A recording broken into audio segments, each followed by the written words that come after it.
Hello everyone, welcome back! I'm Gaming Quitte, the most delicious Quitte of them all, and today we will take a look at the new Gala Dragalia, featuring Gala Gatov and Dragonyule Nevin. It's a surprise that we're getting Gatov and not Nedric, but not a bad surprise, that's for sure. Gala Gatov is a fire axe unit, but also a dual sword unit. You heard correctly, he can switch stances. Let's talk about his first ability first, which makes this possible. The dual sword mastery ability grants Gatov a sword master gauge and readies his second skill for instant use when you start a quest. When the quest starts, Gatov wields an axe, but once his unique gauge is filled, he switches to dual swords and both skills will be ready for use instantly. The gauge will then slowly deplete and he gets unique effects. When Gatov gains knockback immunity, he gets a new unique force strike and his normal attacks as well as his skills change.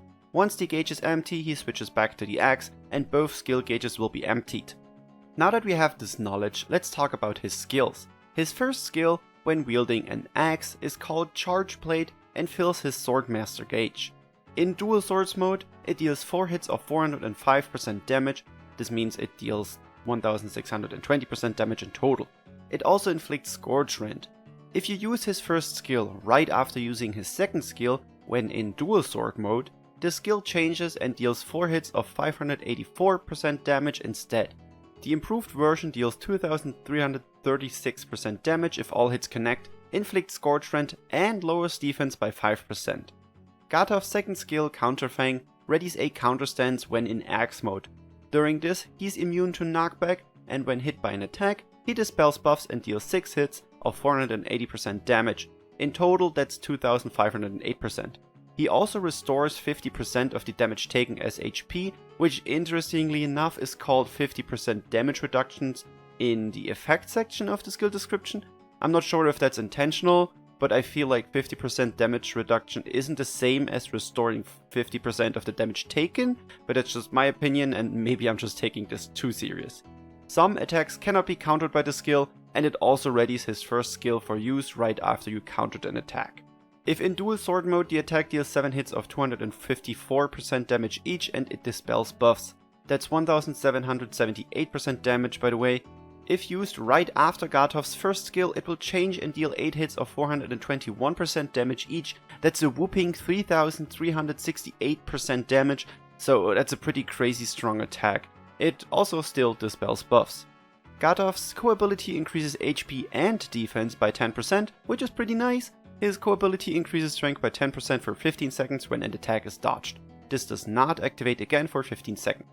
Gatov is resistant to stun and sleep. His third ability gives him defense amps when using his first skill. The maximum team amp level is 3. Once this is granted, it will not activate again for 20 seconds. Also, when you're in dual swords form, the 7th attack in Gatov's auto attack combo will increase the damage by the next upgraded skill by 15%. So from the looks of it, even without knowing the damage mods of Gatov's unique auto attacks and force strike, he seems pretty strong. Since you get his second skill right out of the gate, you should probably use it as fast as possible to charge his first skill for use right away and then switch to dual mode.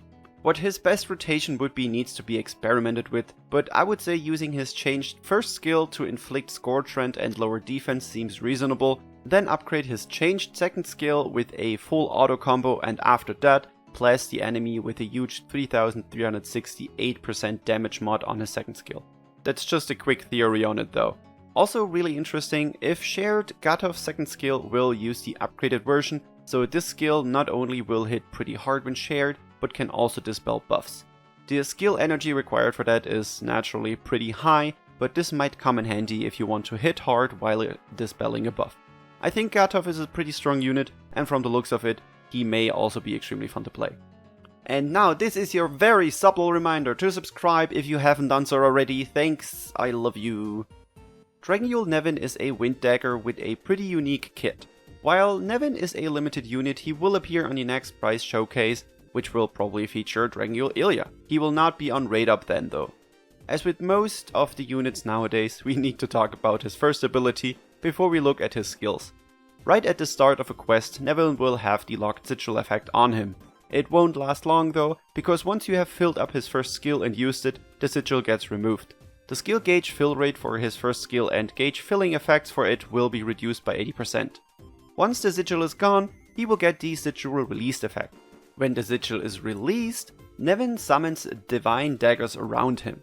He also gains a unique force strike. He can charge the force strike up to several levels equal to the number of daggers around him. If thrown, the daggers inflict Stormlash and apply the Divine Sting effect on enemies hit by it. Divine Sting lowers Stormlash resistance and deals damage over time. This effect can stack up to 4 times, which makes me think the maximum amount numbers of daggers Nevin can have is probably 4. Editing Quitte here, I noticed that while watching the new trailer, the announcement trailer, that Nevin actually does summon 4 daggers, so I was correct. Yay! We don't know how much damage the daggers deal, but I feel like it could be equal to affliction damage, or maybe a bit more.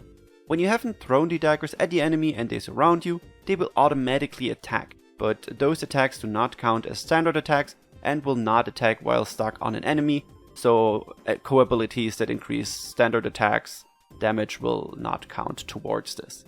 Now that we got this out of the way, let's take a look at his skills. As I mentioned already, his first skill removes the locked sigil effect. Once the sigil is removed, you can use the Stellar Knife skill to call back the divine daggers currently stuck on an enemy. Nevin's second skill is spicy to say the least, and that's because it can be shared. We'll talk about why it is so good soon enough, but let's take a look at it first.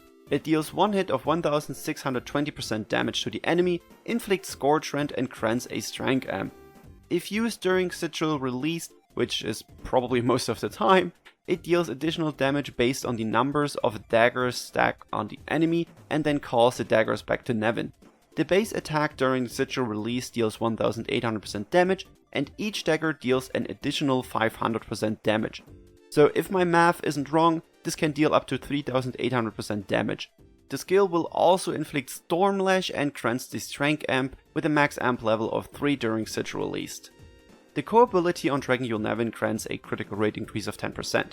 His Chain co-ability grants 8% water resistance buffs for 15 seconds when Stormlash was inflicted. This won't activate again for 10 seconds once it did. Dragonyule Nevin is a bog resistant unit and his third ability increases chances of inflicting Stormlash by 40%. I'm kinda afraid that I need Nevin. He is an affliction bot if played correctly that can also deal some nice damage with his second skill. Depending on how much damage the daggers deal, he could be providing some nice constant additional damage to the overall party damage. His daggers also help other units inflict Stormlash, which helps with the uptime of the affliction. But the most interesting thing, and correct me if I'm wrong, this might be the first shareable skill in the game that has a Strength Amp connected to it. The needed skill energy isn't that high either. You can also inflict Stormlash with it. That is just bonkers. You can provide Strength Amps with this while also helping with Stormlash. The damage won't be too high since it probably will just use the 1800% damage mod, but that's not really that bad when you factor in the rest of the skill. This might help provide to the overall Strength Amp situation, and if set up correctly, could make entire teams stronger. That's pretty cool and I'm excited to see what people will come up with to use this skill to its full potential. Overall, I would say this seems to be a pretty good banner to summon on. Gatov seems strong and fun to play, and Nevin's utility could come in handy in the future.